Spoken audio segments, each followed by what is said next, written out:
ESPN conducted its offseason survey, polling 20 NBA coaches, scouts, and GMs across the league, and Shai Gilgeous-Alexander did not get a single vote for best player currently in the NBA. We're going to talk about all that, plus more to come away from the survey right after this.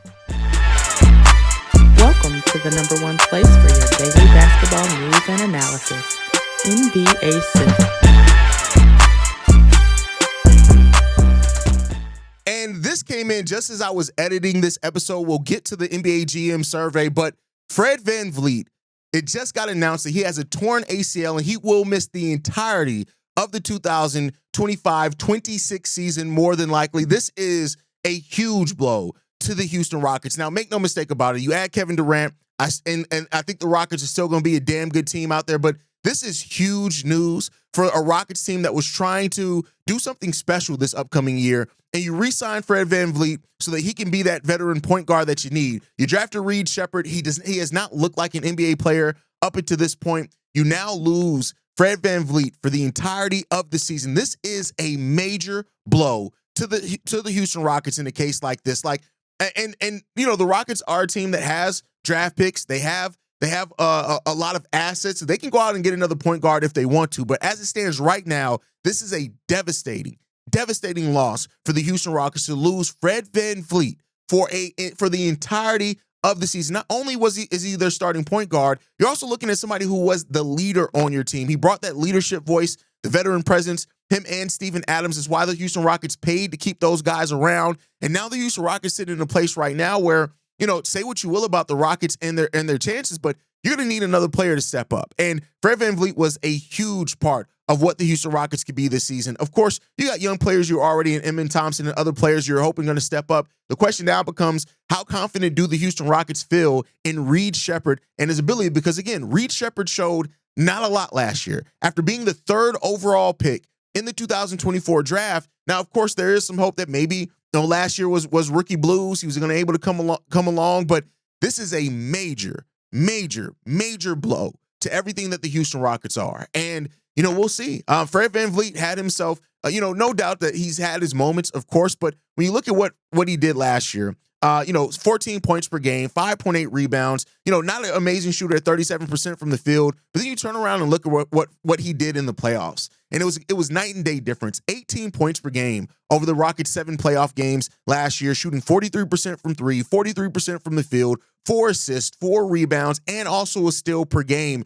He brought veteran leadership, veteran moxie experience, championship experience as well to the Houston Rockets team. This is going to be a major blow for this team. And like I said, I would not be surprised if the Houston Rockets make a major move after this, because they have the assets to do it. And, they can afford to be quite aggressive if they decide to do so, if they don't feel confident in their point guard rotation and they want to go out and get somebody. So be on the lookout. Maybe the Houston Rockets now try to make a big move to get a point guard in here. But let me know what you guys think on that down below. Let's go ahead and get into the regularly scheduled programming about the NBA GM survey. What's going on, basketball fans? Welcome to another episode of NBA Central, your number one spot for everything basketball related. I'm the host there, Hayes, but more importantly, you guys can follow the channel at NBA Central Pod and every social media platform we happen to be on. With that said, let's go ahead and get into this content today, y'all. And the offseason poll that was done. This releases every year kind of right before the season started. And,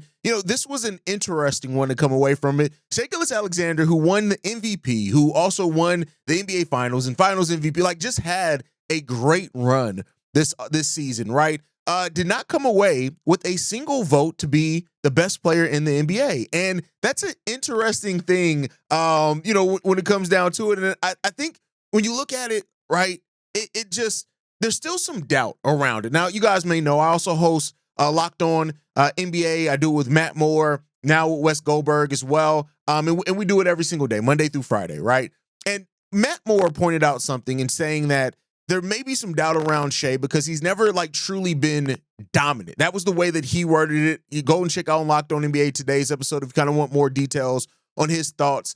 And my response to that was if you look at it and say he's never had a dominant series where he's just taken over the series every single game, but I also look at that and say he hasn't needed to. And I think part of what makes Shai a special player is the fact that he also will acquiesce to some of his players. He will also, facilitate to some of his players. He kind of picks his spots and things like that. But, maybe the NBA GMs feel the same way. Out of the 20 scouts, execs, and coaches that were polled in this, Shai did not receive a single vote for best player in the NBA right now. 19 votes went to Nikola Jokić. 1 vote went to Luka Doncic. Now, I'm not mad at any votes going to Luka or Nikola Jokić, right? I think when you look at Jokić, he has had, last season was probably the best. It was one of, if not the best seasons that ever has not resulted in an MVP. It just is. It was one of his best seasons ever. And I think that's an objective take. I feel like that's an objective take, right? Now, that does not mean that Shai Gilgeous-Alexander did not deserve to win MVP at all, but it's just interesting that he didn't get named one. Right now, one of the execs was quoted as saying, an East executive was saying, as long as he's walking and breathing, it should be him. And I listen, Jokić is such a unique player, average a triple-double, amazing player, a player that can really do anything on the court that you need him to do. No doubt about it, right? And I'm not even saying that maybe Jokić should not be ranked above Shai, but it just is a little interesting that Shai did not receive a single vote in current best player in the NBA. Now, for what it's worth, he did receive 1 vote as far as who would be the best player in 2030. Wemby received 16 votes. Luka received 2. Shai received 1, tied with Jason Tatum, so he came in third in that sense as well. So it's just a little bit of an interesting point when it comes down to. Now, for what it's worth on who will be the MVP next season, Jokić received 7 votes. Shai still received 5 votes. So he was second in that. Luka received 4. Wemby received 2. Giannis 1, tied with Anthony Edwards there at the end as they both had 1 vote each as well. I think this is a nice list when you look at why the NBA is in good hands, right? Nikola Jokić is still going to be himself for quite a while ahead. Shai, some people you can make a case that Shai hasn't even really scratched the surface of exactly what he can be as he starts refining skill. Luka, I'm super excited to see Luka now getting his conditioning together, using what was talked about him after the Mavs trade to motivate him to get in some of the best shape of his life. He played really solid defense as well in Eurobasket. Very different league, but he played solid defense in Eurobasket. And of course, Anthony Edwards, you guys know, I'm a huge Anthony Edwards fan. I think Ant has potential to be the face of the NBA, one of the best players in the NBA, no doubt about it, right? And when you look at the vote as well, who's the best American player right now, which keep in mind, Shai is Canadian, so he's not going to get any votes here. Steph Curry received 11 votes. Anthony Edwards received 8. And Donovan Mitchell received 1 vote as well. I think this is a solid list for where things stand right now. I think Anthony Edwards definitely deserves that vote. Steph, is it a legacy vote here? Maybe, but you look at what Shai's doing with him even being 37 years old, going into his 7th season. He was quoted as an Eastern Conference scout saying this: he's still the guy who scares me the most. I mean, Steph has the reputation that Steph has, and he's earned it over years, no doubt about it, right? Now, for the question of who would be the best American player in 5 years, Anthony Edwards received 11 votes. Over half the votes went to him. 5 for Cooper Flagg. Now, I'm always interested in, players that haven't proven anything on the NBA being included in this, but since it is a 5-year out vote, interesting there. Jason Tatum only 2, Paolo 1, Jalen Williams number 1 as well there. Cooper Flagg, again, we all know that there's high expectations and high hype around Cooper Flagg when it comes to it as well. A Western Conference scout said this in regards to Anthony Edwards, saying, I don't see anyone catching him by then, and it's unfair to Cooper to put that on him before playing in one NBA game, so it's Ant until proven otherwise. Completely agree with that one as well. One East executive about Cooper Flagg did say this: he can do everything. And, he has that well-rounded game, but we're going to see what Coop does in his rookie year and especially over the next 5 years and see how he transcends that. Now, who will be rookie of the year? Surprisingly enough, Con Knuppel received 1 vote in here. Now, listen, I love Con, and I think he's a really good pick. I've said things as much as saying that if you're going to vote on almost any player in that draft, if you were going to try to guarantee that they win a title, Con is one of those players that I would feel safe in saying that, mainly because he has a complementary game, his ability to shoot, all those type of things. He's the type of player that almost every championship player wants. And not to knock any other player, but I think when you have like even Ace Baileys and stuff like that, like you're looking at them to be the number 1 or 2. I think even if Con ends up, just being the 3rd, 4th best player on the team, or hell, even if he ends up being a role player on the team, he's the type of player that championship teams go out there and they try to make sure that they can find after they kind of have their thing set. But Cooper Flagg received 19 votes on this and who will be Rookie of the Year. I don't know if Khan's going to be Rookie of the Year, but Cooper Flagg is a safe bet to be a Rookie of the Year. I think that's a safe bet there. They asked who would be the best player from the class of 2025 in 5 years. Cooper Flagg received 18 out of 20 votes. One goes to Dylan Harper. One goes to Ace Bailey. I don't find that as shocking at all, right? Maybe the distribution of those votes a little bit, but we all know Cooper Flagg has all the hype around him right now, and everything is when it comes down to it. Eastern Conference exec said this about Ace Bailey. He reminds me a lot of Anthony Edwards entering the league. Super talented, but a lot of questions. But the ease with which he creates shots at his size is something you can't teach. And we'll see what happens there. Now, as far as with Harper, Dylan Harper receiving a vote, it said this: as point guard landing with Victor, there's a clear path to success. If Cooper went to a bad team, he'd be the obvious answer, but his landing spot could cause him to develop differently. So, hey, we'll see what happens here. With Harper and that huge expectations with him on this one as well.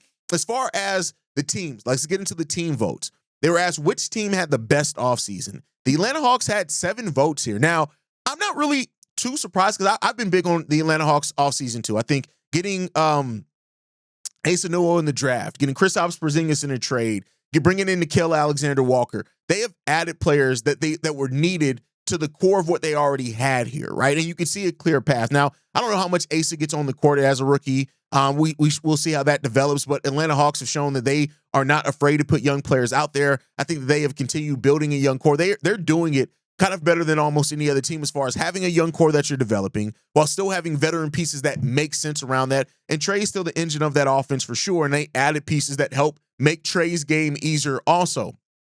Denver Nuggets came in here second place with 4 votes, and the Denver Nuggets did everything that they needed to do to add some of the depth that they've lost since they won a title. I love their offseason. Getting Cam Johnson in there is a huge plus for them as well. Restocking up their bench is exactly what they need, and I think the Denver Nuggets are primed and ready to go on another offseason run if health is there for them. And that's one of the biggest questions there. How healthy are the Denver Nuggets going to be at the right time? That's been one of the questions for them for a long time. Getting Deron Holmes in there as well as depth, Valanciunas in there, getting him to stay in the NBA that, they didn't balk at that. They have him there. That's also going to provide some depth. They got young players they're looking at to take a step forward as well. Tim Hardaway Jr., who, I criticized Tim Hardaway Jr. going to the Detroit Pistons, but he played a pretty solid role there. He's going to be asked to do a similar role there for the Denver Nuggets. The Houston Rockets came in there at number 3. You get Kevin Durant. I mean, that's going to make it like that. That's going to make you automatically have one of the best off seasons. The OKC Thunder and the Orlando Magic each getting 2 votes, and then the Clippers and the Lakers each getting 1 vote each there as well. Then for which team had the worst offseason, the New Orleans Pelicans came in at number 1 with 9 votes out of 20. The Phoenix Suns with 4. I mean, not getting any of your picks back when trading for the Houston Rockets is crazy. The Pelicans trading, that draft asset to get Derek Queen in there, not really having a clear path for the roster. The Sacramento Kings roster, they came in at third place with 2. And then you had 5 teams all share 1 vote. The Bulls, Lakers, Grizzlies, 76ers, and Portland Trailblazers all splitting the difference there, all getting 1 vote each as well.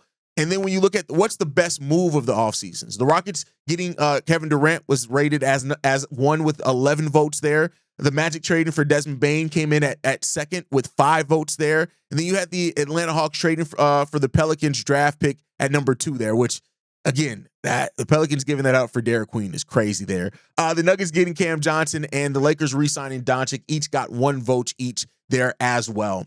What's the worst move of the offseason? The Pelicans trading for the unprotected pick swap to get Derek Queen came in at number 1 with 11 votes there. Number 1 with 11 votes. The Blazers getting Drew Holiday came in tied with the Suns waving and stretching Bradley Beal. They each got 3 votes there. The Pacers losing Miles Turner in free agency got 1 vote. Suns trading for Mark Williams and Kings signing Dennis Schroeder all got 1 vote as well there when it came down to it. Most surprising move of the offseason, Turner to the Bucks and little wave and stretch, 16 votes there, easily coming in at number 1. You had 4 teams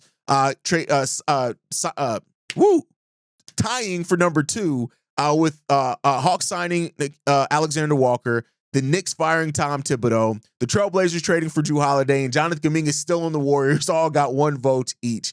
And then what was the biggest trend of the offseason? Teams trying to avoid aprons and financial flexibility came in at number 1 with 7 votes. Teams prioritizing size came in at second with 6 votes. Teams prioritizing youth and depth came in at third with 4. And then you got free agency being a non-factor, restricted free agents getting squeezed, and wave and stretching contracts all being tied for 1 vote each there as well. So, that's what it came down to. Now, the last vote here that came down is who will win each conference and NBA title. In the East, the Cavs got 9 votes. The New York Knicks got 7 votes. They are number 1 and number 2. The Atlanta Hawks got 2 votes there as far as who will win the Eastern Conference, which, hey, shout out to the Atlanta Hawks. They had a really good offseason. The Milwaukee Bucks and Orlando Magic each getting 1 vote each. Out West, the Oklahoma City Thunder got 18 votes out of 20, and the Denver Nuggets got 2 votes to come in at second there. And then to win another NBA title, the Oklahoma City Thunder getting 18 votes, and the Denver Nuggets getting 2 votes there to win an NBA title. So those are your favorites when it comes down to it. So, these polls are always interesting because it gives you a kind of reference point to come back to as the season goes on and take a look at how things are going to go over the course of the NBA season to see how these GMs, scouts, coaches, what they get right in this case. One thing that we didn't talk about is the LeBron James vote in here. Now, one of the questions were, where will LeBron James be at the start of the 2026-27 season? 7 votes came in at the Lakers, 5 being retired, 4 for the Cleveland Cavaliers, 2 for the Golden State Warriors, and then 1 each for the Dallas Mavericks and the Miami Heat. So see what happens with LeBron James' future. Where's Bronny James going to be? That's one of the questions there. But let me know what you guys think on the GM poll and how things voted and came out there. It's just going to be interesting. Like I said, the continued kind of questions around Shai and people doubting Shai is always going to be a fun thing because, I think Shai just comes in and he just plays basketball, man. I just think what it comes down to, and we'll see what happens there. But that's my time for today, guys. Make sure you guys are following us at NBA Central Pod. You can send us any feedback, questions, comments, concerns, NBA Central Show at gmail.com. And then lastly, if you want to leave a text message and our voicemail for the mailbag, the number to do so, 773-270-2799. We are the number 1 spot for everything basketball related. And I'll catch you guys the next time I feel like making a video. Probably tomorrow. Peace, y'all. This has been a presentation of the Breaks Media.